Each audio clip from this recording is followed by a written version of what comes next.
Olá, eu sou Pedro Vitor e hoje vamos aprender um pouco sobre tecido epitelial. O tecido epitelial serve para cobrir o organismo, fazer o revestimento das partes internas e externas do corpo. A superfície externa do corpo e as cavidades corporais internas dos animais são revestidas por este tecido.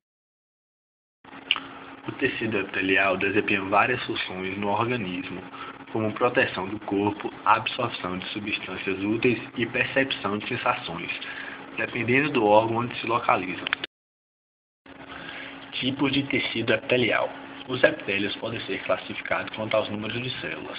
Eles são simples quando os epitélios são formados por uma única camada de célula.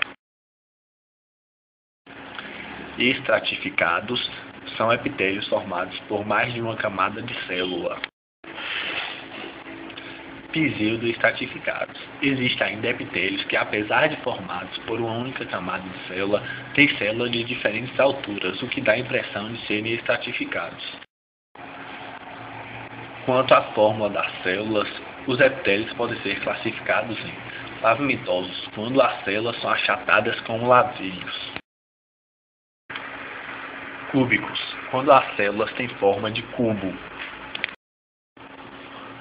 Prismáticos, quando as células são alongadas em forma de coluna.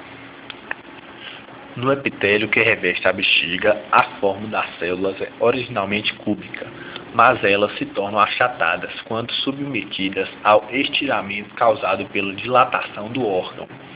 Por isso, esse tipo de epitélio é de denominação, por alguns autores, epitélio de transição. Os tecidos epiteliais são classificados em dois tipos principais: epitélios de revestimento e epitélios glandulares. Epitélio de revestimento. O tecido epitelial de revestimento reveste toda a superfície externa do corpo e as cavidades corporais internas. Caracteriza-se por ser um tecido avascular, ou seja, sem a presença de vasos sanguíneos, e por possuir um aglomerado de células epiteliais poliédricas e justapostas, com o mínimo ou nenhum espaço intracelular entre elas. Estas células encontradas no tecido epitelial, que estão em constante processo de renovação, variam em uma ou mais camadas e possuem formatos diversificados.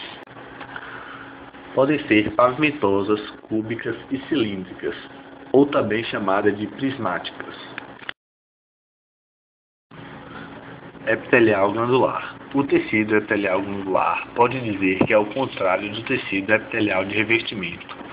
O tecido epitelial glandular, ou secretor, é constituído por várias células epiteliais glandulares, que possuem como principal função produzir e liberar secreções, tanto para o meio interno quanto para o meio externo. Estas secreções podem ser viscosas e escorregadias, aquosas e límpidas, como também podem ser a mistura de secreções mucosas e serosas. Quando agrupadas em grandes números, as células epiteliais glandulares formam estruturas denominadas glândulas. Portanto, elas são classificadas em glândulas exócrinas e glândulas endócrinas, respectivamente. A principal diferença entre esses dois tipos de glândulas é que as glândulas endócrinas não possuem tubos, ao contrário das glândulas exócrinas, que os têm, e os utilizam para transportar suas secreções para locais específicos. Obrigado. Espero que vocês tenham aprendido um pouco sobre o tecido epitelial e até a próxima.